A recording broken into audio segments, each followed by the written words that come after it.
नमस्कार, बी न्यूजमा स्वागत छ। म अमृता गाहा। समाचार सुरु गरौँ अहिलेसम्मका मुख्य खबरका अंशहरूबाट। बुधबार थप 885 जना संक्रमित थपिएसँगै कुल संख्या 34,418 जना पुग्यो। 11 जना संक्रमितको ज्यान गएको पुष्टि। गुल्मी दरबार गाउँपालिकाद्वारा मासिक कार्य विवरण सार्वजनिक। गाउँपालिकाले गरेका कार्यहरूलाई पारदर्शिता बनाउने उद्देश्य। रुरु क्षेत्र गाउँपालिका वडा नम्बर 1 मा लामो समयदेखि विद्युतको समस्या। आफ्नो पक्षमा बोलिदिने कोही नभएको स्थानीयहरूको गुनासो। र अवस्था सामान्य बन्दै गए भदौ 16 गतेबाट कक्षा 11 को भर्ना सुरु गर्ने सरकारको तयारी। अब कक्षा 11 पनि विद्यालय मातहतमै सञ्चालन गरिने।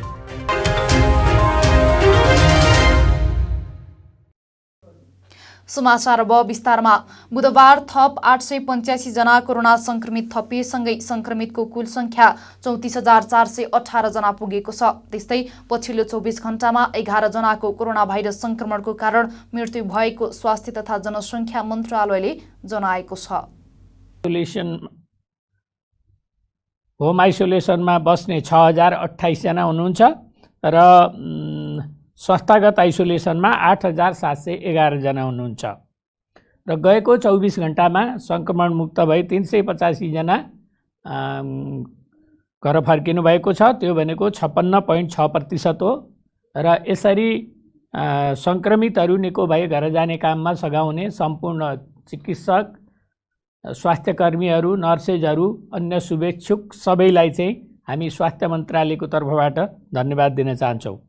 6,35,252 जनाको आरटीपीसीआर भएको छ र आज मात्रै 13,253 जनाको पीसीआर टेस्ट भएको छ। 9,832 जना क्वारेन्टिनमा रहनुभएको छ। प्रदेश अनुसार सक्रिय संक्रमितको संख्या यस प्रकार छ। प्रदेश 1 मा 1,262 आइसोलेसनमा रहनुभएको संख्या हो यो। प्रदेश 1 मा 1,262, 2 मा 1,881, 3 मा 3,039, बागमती प्रदेशमा, गण्डकी प्रदेशमा 387, प्रदेश 5 मा 794, कर्णाली प्रदेशमा 354 र सुदूरपश्चिम प्रदेशमा 994 गरी जम्मा 8,711। होम आइसोलेसनमा रहनुभएकाहरूको संख्या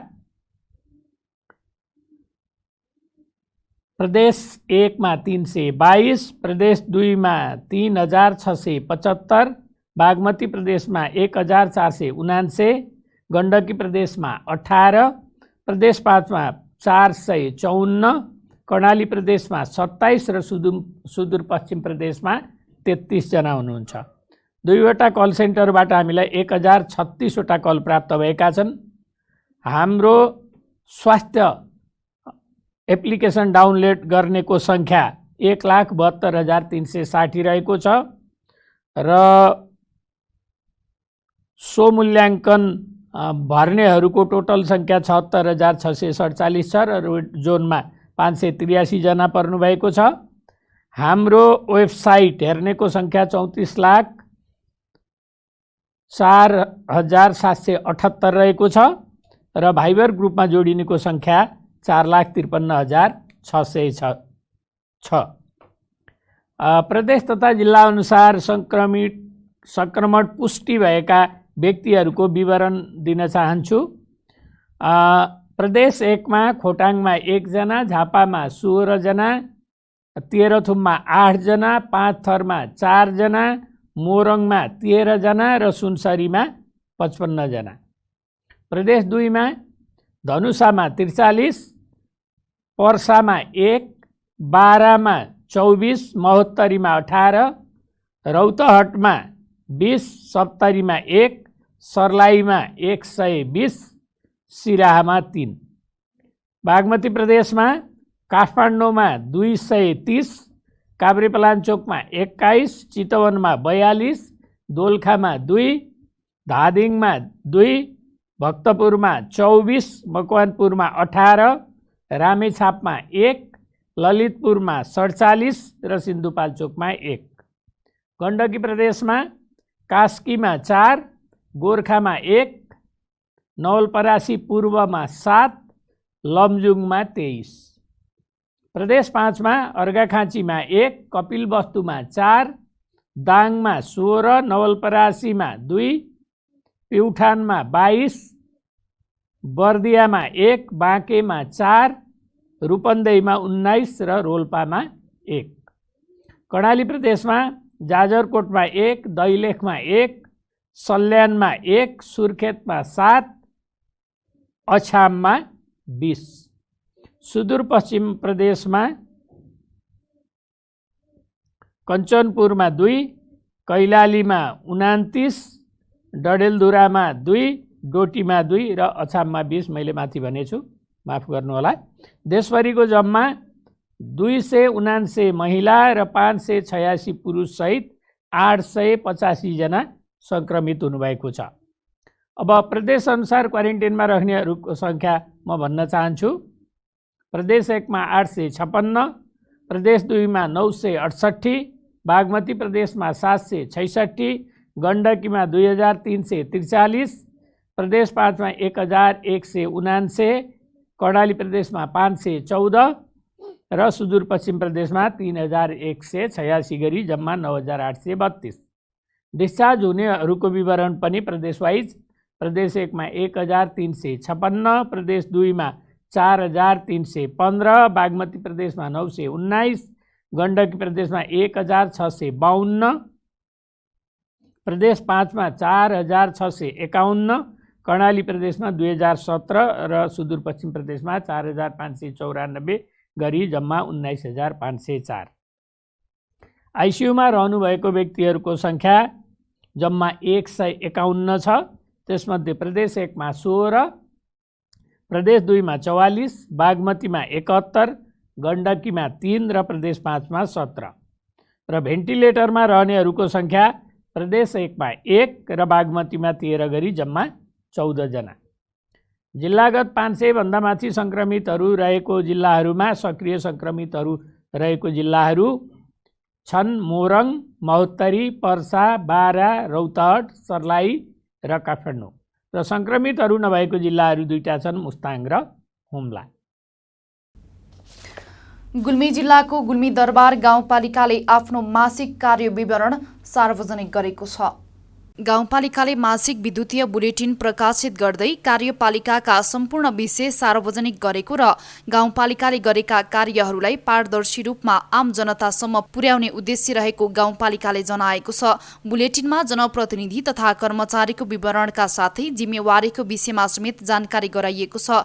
बुलेटिनमा गाउँपालिकाको परिचय, ऐतिहासिक पृष्ठभूमि, जनसङ्ख्या तथा मुख्य जात जाति, शाखागत कर्मचारी र उनीहरूको कार्य विवरण, मासिक रूपमा गाउँपालिकाले गरेका कामहरू, ऐन र कानुन तथा निर्देशिका सम्बन्धी जानकारी, सेवा प्रवाह, लाभान्वितको तथ्याङ्क तथा राजस्व विवरण, आम्दानी तथा खर्च विवरणका साथै कर्मचारीको मासिक हाजिरी र बिदा विवरण समेत सार्वजनिक गरिएको छ।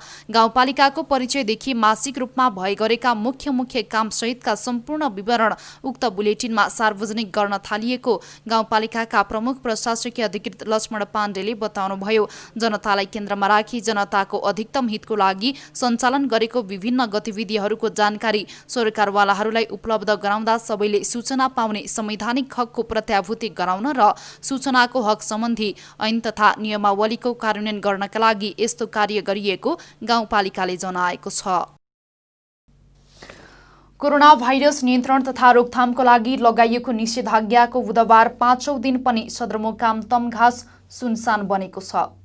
छिमेकी जिल्ला र देशमा कोभिड-19 संक्रमणको जोखिम बढ्दै गएपछि भदौ 5 गते शुक्रबार मध्यरातीदेखि 1 हप्ताका लागि जारी भएको निषेधाज्ञाले बुधबार 5औं दिन पनि तमघास बजार सुनसान बनेको हो। निषेधाज्ञाको 5औं दिन पनि जिल्लाका मुख्य सडक, सहायक सडक र भित्री सडक पनि सुनसान देखिएका थिए। अत्यावश्यक सेवाका सवारी साधन बाहेकका सवारी साधनहरूको आवागमन देखिएको छैन। जिल्लाका मुख्य बजार तमघास, रिडी, बलेटक्सार, शान्तिपुर लगायतका क्षेत्रमा मानिसहरूको आवागमन न्यून देखिएको छ। तर पनि सडकका मुख्य चोकमा सुरक्षाकर्मी बसेर चेक जाँचलाई कडाई पारेका छन्। खाद्यान्न, ग्यास, तेल, फलफुल पसलहरू अनिवार्य रूपमा हात धुने व्यवस्था गरी तोकिएको समयमा सञ्चालन भएको छ। जिल्लामा तरकारी, फलफुल तथा मासु पसल बिहान 7 बजेदेखि 9 बजेसम्म खुल्ने गरेका छन्। दुग्ध पसल बिहान 7 बजेदेखि 9 बजेसम्म र बेलुकी 4 बजेदेखि 6 बजेसम्म खुल्ने व्यवस्था मिलाइएको छ। रुरु क्षेत्र गाउँपालिका वडा नम्बर 1 चिउरेक र भटकुवाका स्थानीयले लामो समयदेखि विद्युतको समस्या झेल्दै आएका छन्, तर सम्बन्धित निकाय मौन छ। सोही वडाको भटकुवा क्षेत्रको मस्यौदीमा विद्युतको पावर हाउस छ, तर गाउँ बत्ती मुनिको अँध्यारो बनेको छ। चिउरेक र भटकुवा गाउँका लागि सायद बोलिदिने कोही छैन। स्थानीय तहका जनप्रतिनिधिहरू पनि जनताका लागि बोलेको पाइँदैन। गएको पौष 29 गते रिडीमा रहेको पावर हाउसको ट्रान्सफर्मर पड्केपछि लगभग सो क्षेत्र अँध्यारो छ। आंशिक रूपमा विद्युत आउँछ, तर त्यसको कुनै अर्थ छैन। नयाँ ट्रान्सफर्मर पनि छ, तर जडान गर्नु परे भन्दा ठेकेदार भागेको रेडिमेड जवाफ आउँछ। विद्युतको लाइन त चिउरेक क्षेत्रमा यति अव्यवस्थित छ कि विद्युतका तारले बाटो हिँड्ने बटुवालाई छुन्छन्। जोखिमको कुरा गर्ने हो भने हरिया रुखलाई छुएर विद्युतका तार गएका छन्। काठका पोल केही भाँचिएका छन् त केही कुहिएका छन्। जति बेला पनि सम्भावित खतरा मडराइरहेको छ। चिउरेकको नेटाई पोखरी नजिकै बाटोमा ट्रान्सफर्मर गाडेको 2 वर्ष हुन लाग्यो, तर उपयोगविहीन छ। फलामका पोलहरू गाडिएका छन्, तर तार टाँगिएका छैनन्। यो अस्तव्यस्तताको जिम्मेवारको चिउरेकवासीले प्रश्न गरिरहेका छन्। विद्युत जनताको आधारभूत आवश्यकता भित्र पर्छ, तर यस्तो अस्तव्यस्त विद्युतका कारण जनताका आधारभूत आवश्यकताको अधिकार खोसिएको रुरु 1 चिउरेकका ओमकार गेवालीको गुनासो छ। रुरु 1 चिउरेकका गोपाल गेवालीले अलि व्यङ्ग्यात्मक शैलीमा भन्नुभयो, गजबको कुरा त के छ भने हावा चले पनि बिजुली जान्छ, पात हल्ले पनि बिजुली जान्छ। विद्युत प्राधिकरणको कार्यालय रिडी बजारमा छ, तर के कामका लागि अफिस राखिएको थाहा छैन। विद्युतको महसुल जनताले बेलैमै 100% तिर्छन्, तर बिजुली 30% भन्दा कम बाल्छन्। भटकुवा र चिउरेकवासीका लागि यति बेला नियमित विद्युत उपभोग गर्न पाउने कुरा सपना जस्तै भएको छ। उनीहरूले आफ्नो पक्षमा बोलिदिने कोही नभएको गुनासो गरेका छन्। समाचारमा पालो भएको छ विश्रामको। विश्रामपछि पुनः उपस्थित हुने नै छौँ।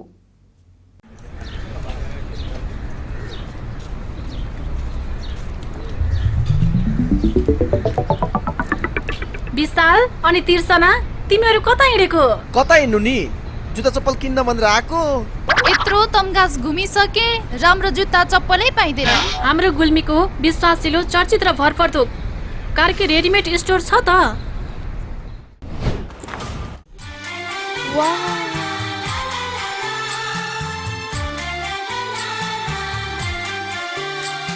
हामी कहाँ Shikhar, royal, rocket, BF, black horse लगायत विभिन्न ब्रान्डका party shoes, sports shoes, school सुजका साथै लेडिज जेन्ट्स तथा बच्चाका हरेक प्रकारका फेन्सी रेडिमेड कपडाहरू, ब्यागहरू थोक तथा फुटकर मूल्यमा बिक्री गरिन्छ।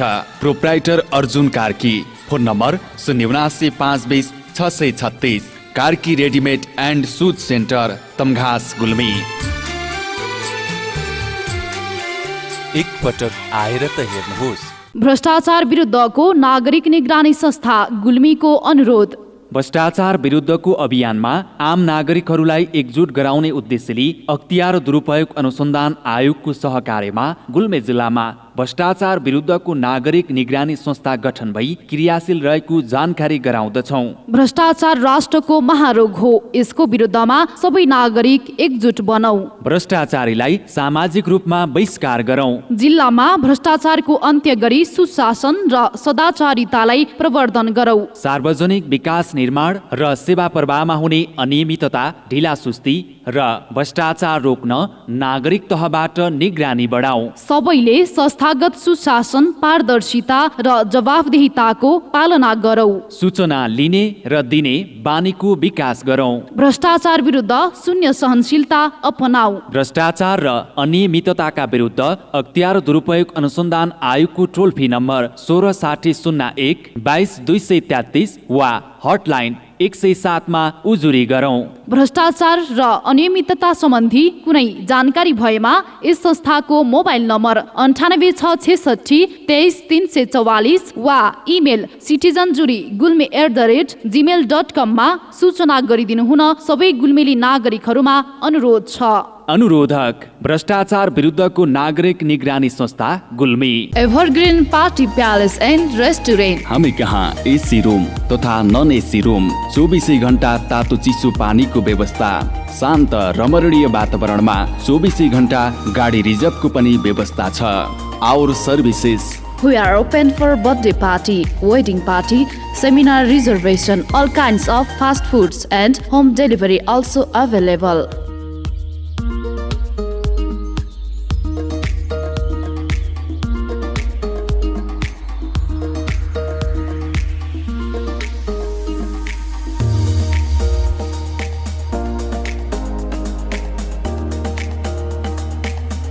Contact number 0795208664, proprietor Jabindra Basnet 9857064004, Prakash Basnet 9841972733। Evergreen party palace and restaurant, Resunga नगरपालिका 1 हस्पिटल लाइन गुल्मी, जिल्ला कारागारको ठिक माथिपट्टि।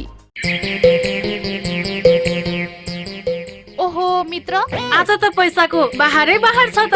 होइन, बाइक किन्ने भनेको पैसा नै पुगेन यार। नयाँ होइन तर नयाँ भन्दा कम पनि छैन। आउनुहोस्, अब तपाईँले खोजेकै रेटमा नयाँ तथा पुराना मोटरसाइकल खरिद बिक्रीको लागि रेसुङ्गा रिकन्डिसन हाउसमा। विभिन्न कम्पनीका मोटरसाइकल खरिद बिक्रीका लागि हामीलाई सम्झनुहोस्। सम्पर्कका लागि Resunga recondition Tamghas Gulmi. Phone number 9861717976 र 9847266136। एक पटक चलाएर त हेर्नुहोस्। विश्रामपछि पुनः स्वागत छ। अब लागौं बाँकी समाचारतर्फ। सरकारले अवस्था सामान्य बन्दै गए भदौ 16 गतेबाट कक्षा 11 को भर्ना प्रक्रिया सुरु गर्ने तयारी थालेको छ। कोरोना संक्रमण कम हुँदै गएमा भदौ 16 गतेबाट भर्ना प्रक्रिया थाल्ने शिक्षा विज्ञान तथा प्रविधि मन्त्रालयका प्रवक्ता दीपक शर्माले जानकारी दिनुभएको छ।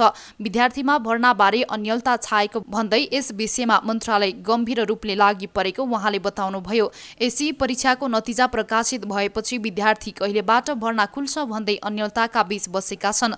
विगतको वर्षहरूमा कक्षा 11 को शैक्षिक सत्र साउन 15 गतेबाट मात्रै सुरु हुने भएकोले यसको हिसाबले यसपटक खासै क्षति नभएको मन्त्रालयको दावी छ। नयाँ पाठ्यक्रम तयार भएसँगै कक्षा 11 को भर्नामा नयाँ व्यवस्था लागू भएको छ। विगतको झै भर्ना प्रक्रिया यसपटक हुने छैन। कुनै पनि संकायको आधारमा त्यसलाई मान्यता दिइने छैन। उहाँका अनुसार नयाँ पाठ्यक्रम तयार भएसँगै कक्षा 11 मा 3 वटा अनिवार्य विषय र 3 वटा समूहबाट एक विषय ऐच्छिक गरी 6 वटा विषय अध्यापन गराइन्छ। विद्यार्थीले 7औं विषयको रूपमा पनि अध्ययन गर्न पाउँछन्, तर उनीहरूले चाहेको खण्डमा मात्रै लागू हुनेछ। अब कक्षा 11 पनि विद्यालय मातहतमै सञ्चालन हुने भएकोले विद्यार्थी भर्ना प्रक्रिया पनि कक्षा 9 र 10 को जस्तै हुने उहाँको भनाइ छ। यसअघि कक्षा 11 र 12 को विद्यार्थी भर्ना गर्दा प्रमाणपत्र जारी गर्दा संकायको आधारमा गरिएको थियो। लकडाउनको 3 महिनामा 300 खर्ब रुपैयाँ भन्दा बढीको विद्युतीय कारोबार भएको छ। नेपाल राष्ट्र बैंकका अनुसार लकडाउन यता विद्युतीय कारोबार 70% भन्दा धेरैले बढेको छ। कोरोना भाइरस नियन्त्रण तथा रोकथामको लागि सरकारले गरेको लकडाउनका कारण नागरिक घर बाहिर निस्कन नपाउँदा यस्तो कारोबार बढेको हो। सुरुमा बाध्य भएर विद्युतीय कारोबारमा प्रवेश गरेका उपभोक्ता अहिले भने यसलाई सुविधाको रूपमा प्रयोग गरिरहेका छन्।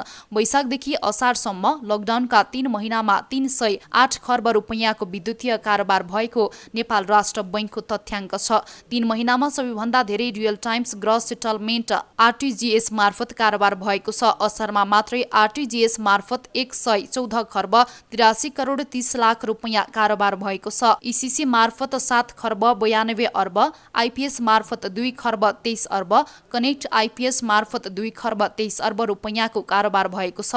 असारमै एटीएम मार्फत 54 अर्ब 76 करोड, मोबाइल बैंकिङ मार्फत 18 अर्ब 83 करोड, इन्टरनेट बैंकिङ मार्फत 19 अर्ब, डेबिट कार्ड मार्फत 25 अर्ब 89 करोड, वालेट मार्फत 10 अर्ब 2 करोड रुपैयाँ कारोबार भएको छ। चैतदेखि बढेको विद्युतीय भुक्तानी वैशाख र जेठमा निकै बढेको राष्ट्र बैंकको तथ्याङ्कले देखाउँछ। वैशाखमा 8 अर्ब रुपैयाँ मोबाइल बैंकिङको कारोबार भएकोमा जेठमा 14 खर्ब र असारमा 18 अर्ब पुगेको छ। यस्तै वैशाखमा झन्डै 10 अर्बको इन्टरनेट बैंकिङको कारोबार भएकोमा जेठमा 17 अर्ब र असारमा 19 अर्ब पुगेको छ।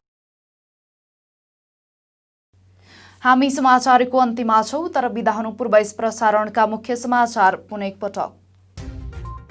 बुधबार थप 885 जना संक्रमित थपिएसँगै कुल संख्या 34,418 जना पुग्यो। 11 जना संक्रमितको ज्यान गएको पुष्टि। गुल्मी दरबार गाउँपालिकाद्वारा मासिक कार्य विवरण सार्वजनिक, गाउँपालिकाले गरेका कार्यहरूलाई पारदर्शिता बनाउने उद्देश्य। रुरु क्षेत्र गाउँपालिका वडा नम्बर 1 मा लामो समयदेखि विद्युतको समस्या, आफ्नो पक्षमा बोल्दिने कोही नभएको स्थानीयहरूको गुनासो। र अवस्था सामान्य बन्दै गए भदौ 16 गतेबाट कक्षा 11 को भर्ना सुरु गर्ने सरकारको तयारी। अब कक्षा 11 पनि विद्यालय मातहतमै सञ्चालन गरिने।